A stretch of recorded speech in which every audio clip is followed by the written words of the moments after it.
Since both Avatar videos are doing really well and you guys wanting more Avatar related content, we decided to match Team Avatar against another verse being Ninjago.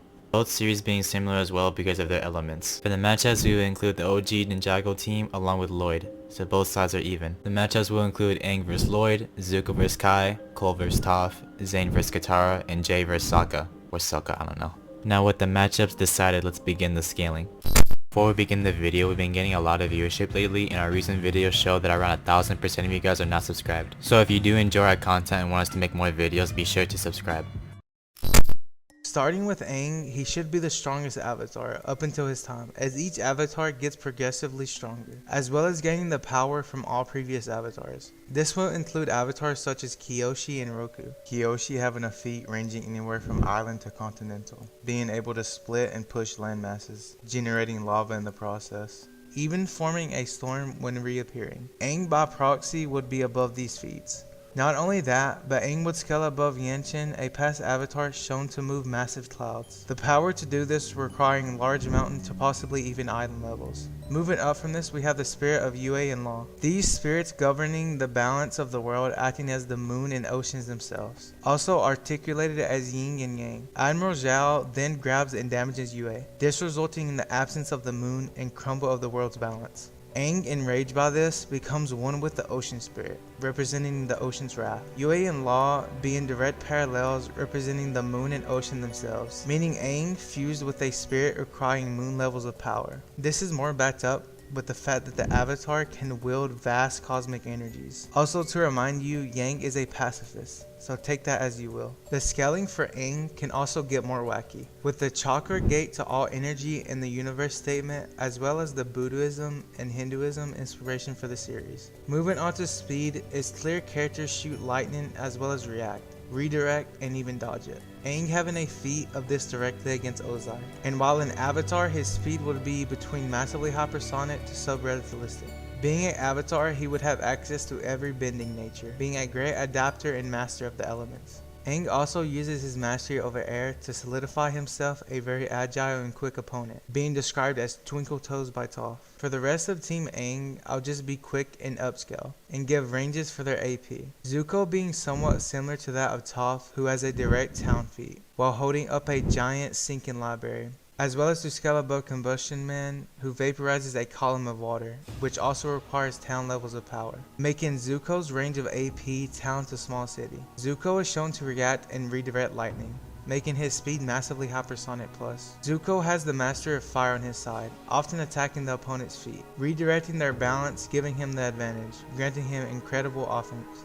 Next, Katara. Katara doesn't have a direct feat. Her skills would be on par with Zuko and Toph, while her AP and durability should be a little below. I don't have direct counts, but given she can create large waves and freeze water, the AP for this should range from city block to town levels. As for the speed, she would directly be massively hypersonic, as she dodges lightning from Azula. Katara being heavily gifted in water bending, mastering its craft. She is shown to manipulate and bend water to whatever she desires, generating giant waves and forming icicles to cut and attack, deriving water from things such as clouds and steam, as well as freeze into hardened water when needed, being the best in terms of healing within the verse. And within a full moon, her water bending is increased massively, allowing her to blood bend, ignoring durability, and controlling her opponent. Toph should be the second strongest in terms of raw power, being able to stop a sinking palace requiring town level.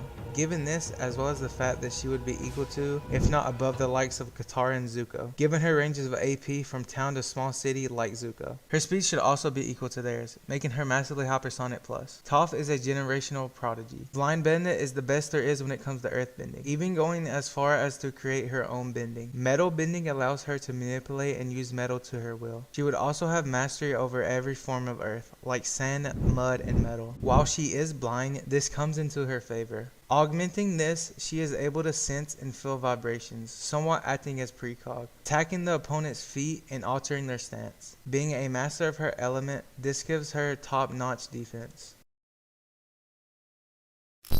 So to make the scale quick and simple, we're going to start with Lloyd. and specifically his golden state, which possesses the same power as the first Spinjitzu master. The first Spinjitzu master being somewhat of a god, being able to split landmasses the size of continents, and being stated to move mountains by Garmadon. His best showcase, however, is him creating the 4 golden weapons, and the Ninjago realm as a whole. These 4 golden weapons together being able to form a star, which is stated multiple times in the source material, and also confirmed by the Ninjago creator himself on Twitter. Lloyd being stated to display the powers of these golden weapons, he was scaled to these star levels of power at the lowest, and could be scaled to universal since he defeated Overlord, someone who rivaled the first Spinjitzu master. And to further prove the universal scale, in Dragon Rising, Lloyd was shown to stop a merge quake. These merge quakes are the result of 2 realms trying to merge together, and by stopping these merge quakes would prevent the 2 realms from fusing, which would be a universal feat, and Lloyd stopping his merge quakes on his own would definitely place him on those universal levels of power. As for speed, Lloyd should be faster than all of Team Ninjago, which includes Kai, Jay, Cole, and Zane, which are all shown to deflect and dodge lasers multiple times with little effort since season 2 of the series, which would comfortably place him in the range of relativistic to faster than light. For Lloyd's abilities, he is the elemental master of energy, being able to conjure blast, beams, and can even shoot himself with his own energy, and with his golden state, he has the 4 elements of fire, lightning, earth, and ice, and the element of creation, a derived power of Master Wu and the first Spinjitzu master. I know Lloyd doesn't have the access to this power anymore, but for entertainment purposes, let's just say he does. For the rest of the gang, this should all be relative to each other. All of them in the first season were able to tank a blast from the golden weapons, which you know created a star. All of them training and getting stronger than their earlier selves will make their AP star level at the lowest, and all of them can be scaled to universal since Kai stated he stopped the merge quake by himself, although it was off screen. Time for stopping that merge quake this morning all by myself. I deserve to relax. As for speed, this should be faster than light, since Jay in the comics is able to outrun the Wisp, which moves at the speed of light, and also the many times they dodge and react to lasers throughout the series. And for the individual abilities, Kai uses fire, Jay uses lightning, Cole uses earth, and Zane uses ice. All of them are able to summon dragons and can fly via air jutsu, and all of them as well being resistant to their own elements.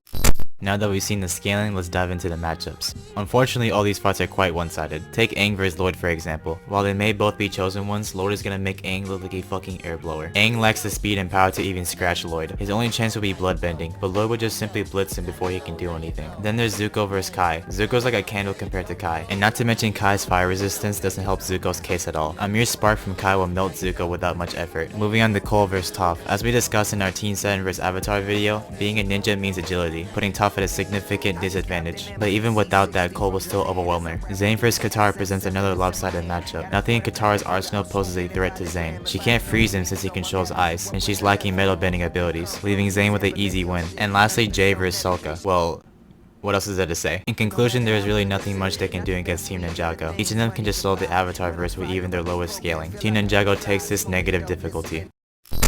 If you made it to the end of the video, like and subscribe. Apparently 1,000 of you guys aren't subscribed, so if you want to fix this, be sure to subscribe. And make sure you have notifications on for newer videos coming. We have a big list of videos coming soon. Let us know if you want more content related to Ninjago or Avatar. See you next time.